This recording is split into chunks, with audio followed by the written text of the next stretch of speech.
sorry, did I stop sharing the? Please do. It's already stopped? No, you're not sharing the screen anymore, but you're still on camera. Oh, okay. Thank you very much. Thank you. Dr. Jill, are you ready? I'm ready. Can you hear me okay? Yeah, we can hear you okay. Okay, good.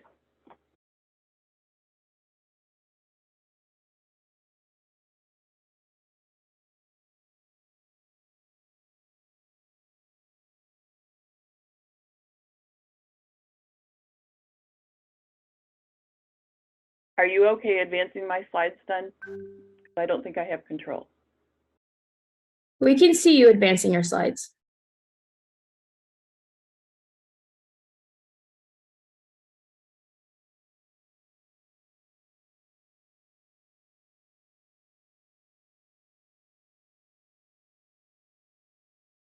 I don't think I can advance. Sorry. Technical difficulty.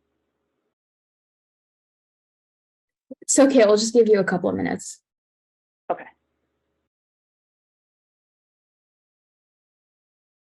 If you're sharing the screen, I think I don't have control.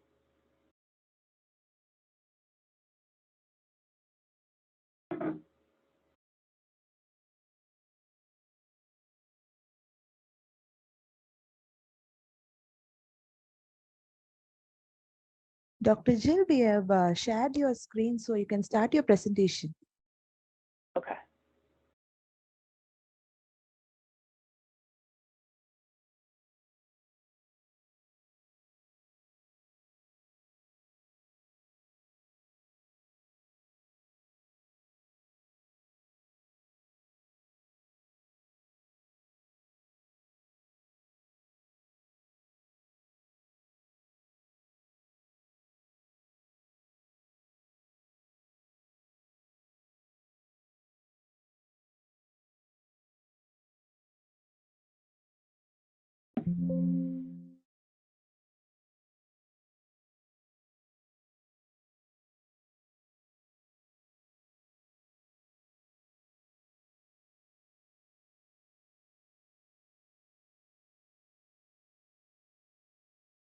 Dr. Jill, we couldn't hear your voice, so can you check your audio?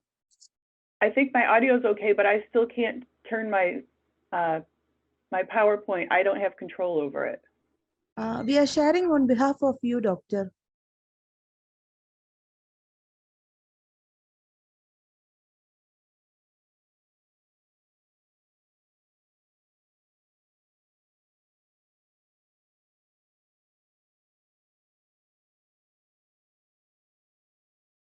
Dr. Jill, you can share your screen now.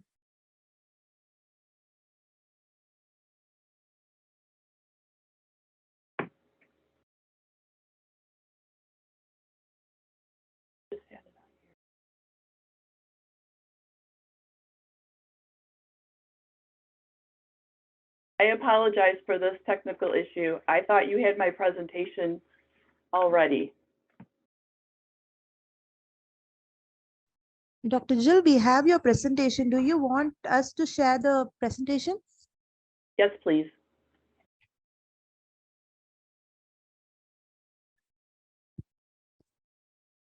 Yes, doctor, we have shared your presentation. You can start your talk now. Okay, thank you.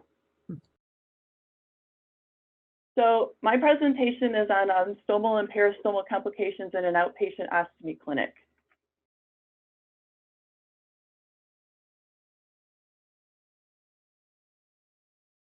I still don't have control, I'm sorry.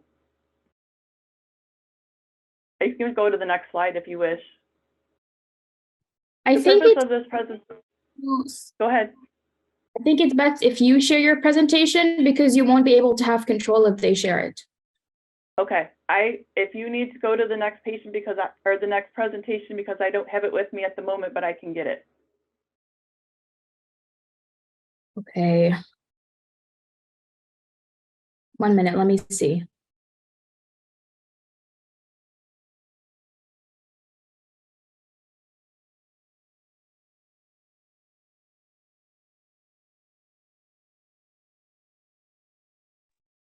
Doctor, we have changed the slide, so you can continue your talk. When you need us to change the slide, kindly tell us the next slide. Okay, that's perfect. Thank you very much.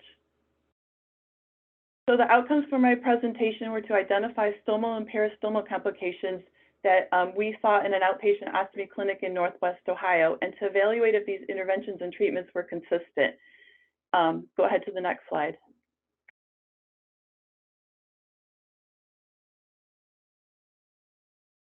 So according to the literature that I read, there's about 100,000 ostomy surgeries performed in the United States annually, and there's a large majority that do develop complications, and that can occur not only initially, but also in future years down the road for these patients that have the ostomies. What I found was there's a gap in knowledge that can exist when care providers do not have knowledge about stomal and peristomal complications, and for patients and providers, this can be frustrating. Go ahead. So just a few definitions about what I'm speaking about. A stoma is basically an opening in the abdomen that's connected to the digestive or urinary system. So we see colostomy patients, so that's part of the colon, ileostomy patients, so that's the small intestine, and then a urinary diversion or a ileoconduit or urostomy. The ostomy itself refers to the surgical procedure, but a lot of the times we use stoma and ostomy interchangeably, and I'll probably do it during this presentation. When I speak about an ostomy appliance, I'm discussing the pouch or the bag where the urine or the stool is contained. And the wafer is the part of the appliance that sticks to the patient's skin. So there's often there's an adhesive on the back of the ostomy appliance that sticks to the patient that allows a wear time with a goal of about 3 to 5 days. Next slide, please. So the problem that we identified in this article that I presented with my colleagues was that there's an ostomy clinic in Northwest Ohio in existence where I work, and I had an opportunity to participate in this clinic. My background experience was limited to a hospital setting, so that would be the patients who initially had the surgery and had the creation of the ostomy. And unfortunately, patients would normally feel pretty crummy after their initial surgery, and then once they started feeling better, because of insurance reasons and such, they were sent home rather quickly. So when they get home, they had a limited experience because we had limited time in the hospital setting to educate patients. Basically, what we would do is get them to what we called survival skills and learn how to empty their ostomy pouch and how to change it. And then oftentimes they would go to either a nursing facility or have home health to assist them. But sometimes they had issues with that, problems with what we call leaking of the stool or the urine, or they had problems maintaining a good seal. So what they would come to the ostomy clinic. The question we wanted to ask is the care in the ostomy clinic where this study took place consistent with the current literature? Because we wanted to provide care that was quality, as well as cost-effective, timely, and congruent with current literature or best practice. Next slide, please.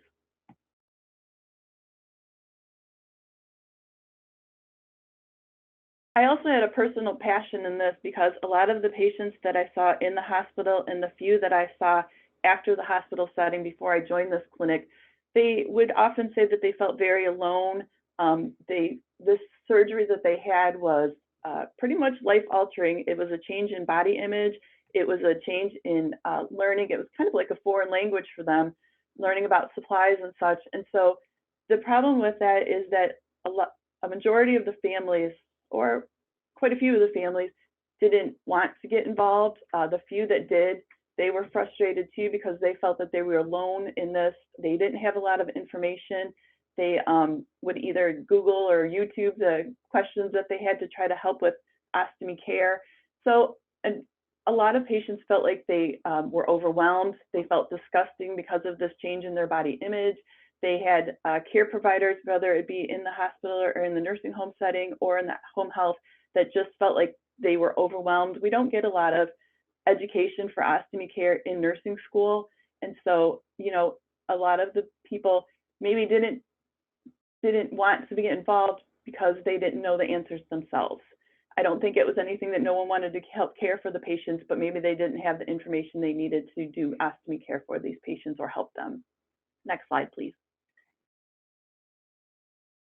So in review of the literature, what I found was an article by Piran in 2019 that a big key component for ostomy patients was having healthcare professionals that could assist with questions and concerns. I think it helped them feel more accepted. It helped our patients at least feel like they had someone that they could talk to, run questions by, and they weren't so alone. So what we did in this study was we completed a literature review for each of the stomal and peristomal complications that I learned about in school and that I had just worked with a few of them, but I wanted to know about all of the issues because I wanted to be well prepared for patients in this clinic. And again, make sure that I was doing the right thing for the patient. So what the studies in the literature I found were case studies, expert opinions, single research studies, and systematic reviews. Next slide, please. So what we did was we did a retrospective chart review with electronic medical records, and the data we gathered was from 2018 and 2019. Subjects included were adult male and female subjects over the age of 18. Again, they had a colostomy, ileostomy, or ileal conduit, and they presented with a peristomal or stomal complication seeking care in the outpatient clinic. So when I talk about peristomal, it's usually the skin surrounding the stoma and some type of issue with that, or the stoma itself. Next slide, please. This is just the next, actually 2 slides. You can go ahead to the next one as well.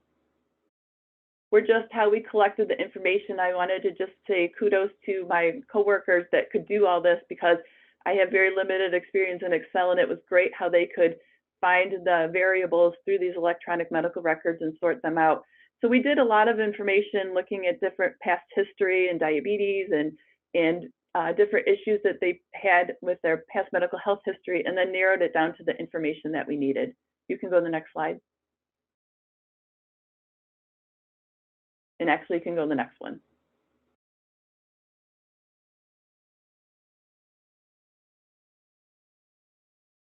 Next slide, please.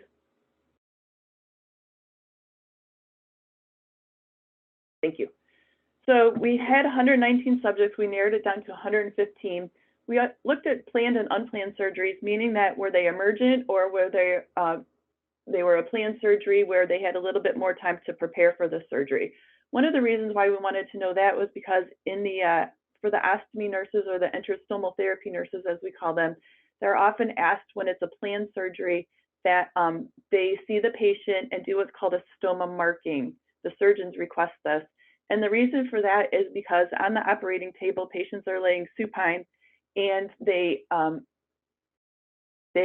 you lose some of the geography of the abdomen versus when I meet them and do a stoma marking, I usually have them sit down with their clothes on so you can see where their belt line sits, because you want to avoid that for the ostomy, where the ostomy will be located. You also look at any creases or crevices in their belly, see if it's a firm abdomen or if they have like soft skin, or I don't want to say flabby, but less muscular skin, because that will all affect where the stoma sits and how well we can get a seal on that ostomy appliance. So a lot of the times, if we can have a patient before surgery and we can do that marking, it allows the surgeon, when the patient's laying supine on the operating table, to mark us, to create the ostomy in a good location that the patient will hopefully have better results and less issues post-operatively. In our study, the average length of treatment was 30 days, and for the patients, they had 1 visit per week, so it was about 4 visits, and the mean age was about 65 years old. Next slide, please. These are the presenting complications that we found in the medical records when we reviewed them.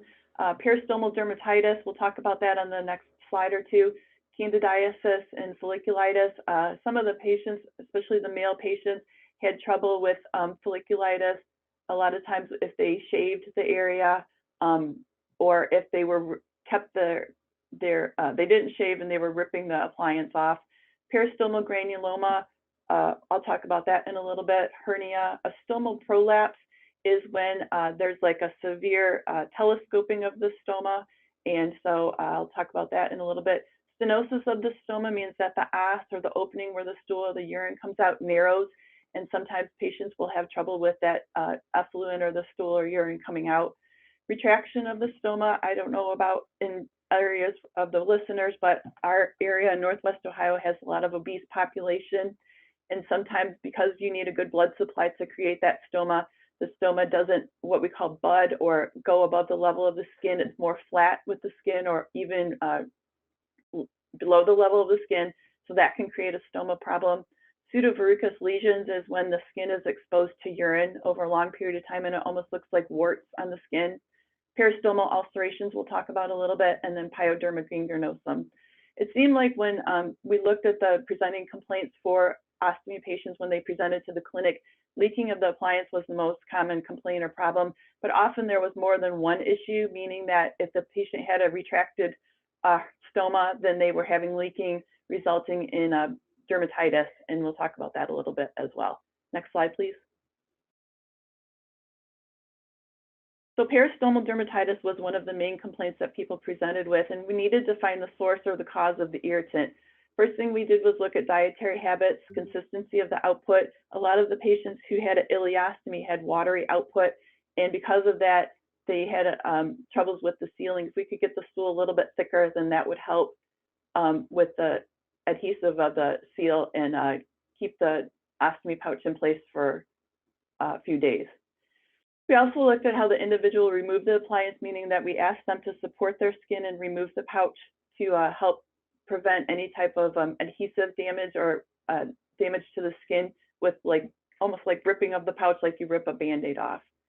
For allergic dermatitis, this would happen sometimes initially after surgery or even years down the road, and we needed to look at if they were allergic to the brand of their pouching system. So often we would take pieces of the different appliances, different brands maybe, and do like a patch test to see if they could tolerate one brand versus another.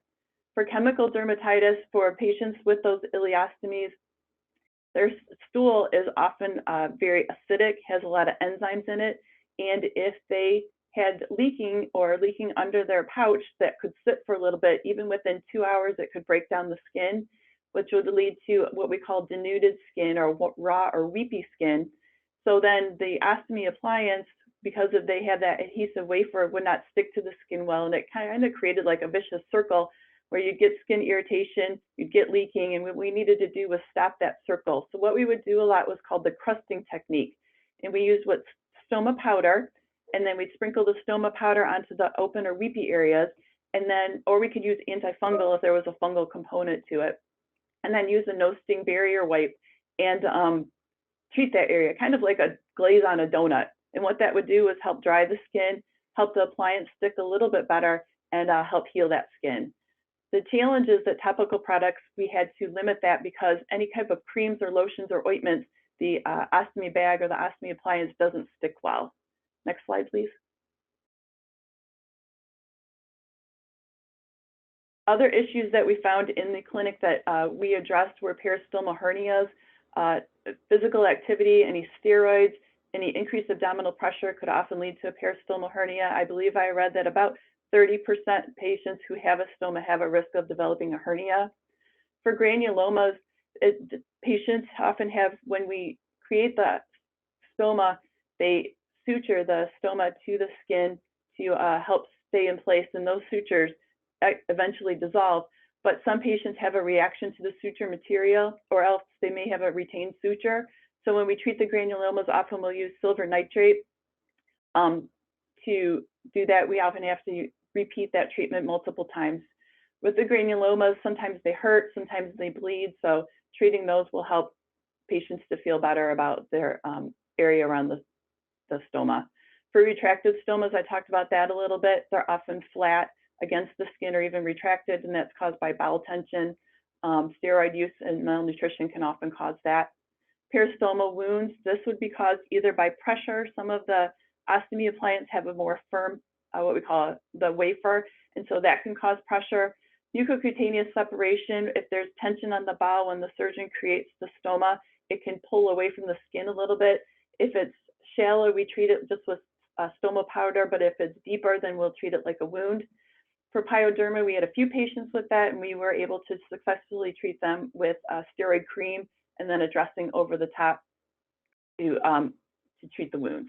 For prolastomas, a lot of times that had a lot of emotional issues because of the fact that the stomas get very long or very wide.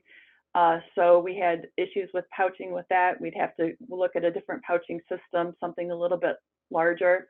The other thing is that body image, again, patients, had looked at the stoma that wasn't like the ones that everybody had in the pictures on the internet and such. So we did a lot of emotional support with that. And the other thing very important was that we had to instruct patients on signs and symptoms of impaired blood supply and that they needed to have that addressed immediately with their surgeon. Next slide, please.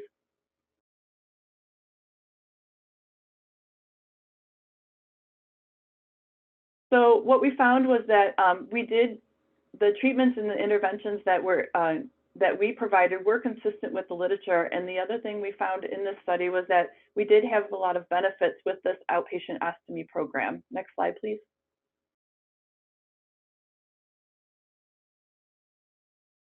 So what it did is it supports the need of providers that even if they didn't have the information that to help the patient, they at least needed to know where and how to find the help for these patients who had issues with their stoma. The other thing it reinforced was that we really need to work with our frontline nurses in the hospitals, in the nursing homes, and in home health to give them support, have them know that we're present for a resource for them so they don't struggle and they can help patients, or at least help patients to find information and assistance when they needed it. Next slide, please. For our clinic itself, originally it was a 4-hour block to see patients once a week, and because of the increase in patients that we were seeing, we increased it to 2 providers. So we had 2 days a week for our ostomy clinic. Our ostomy clinic is located in the wound clinic, so for emergent cases, we were able to kind of slide patients in as needed. But we also found that with the growth, we had like about a 3-week wait list for patients to be seen, and if they had an emergency, they needed to be seen not in 3 weeks, but immediately. So we grew enough to add another provider, and we are able to see more patients in a timely manner. But I think our other goal is to routinely follow up with all post-op patients in the first week or 2 so that we can avoid any issues, we can educate patients appropriately, they know that we're there for their support, and I think that will help their post-operative period and their time while they're learning about their ostomy and they're getting along with life and feeling better. I think that will help them gain more confidence and feel better about their situation. Next slide, please.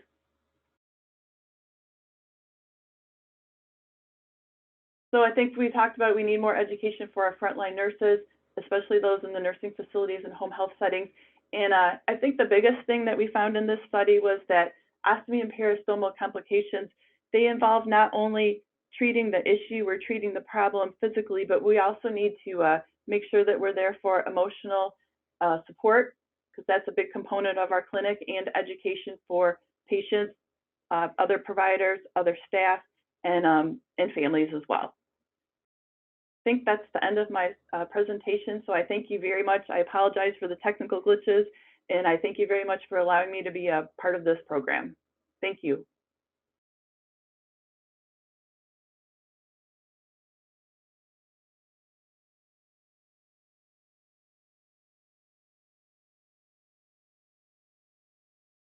Thank you so much, Jill. That was a wonderful presentation, and I hope the participants that are still here have learned and benefited by sharing your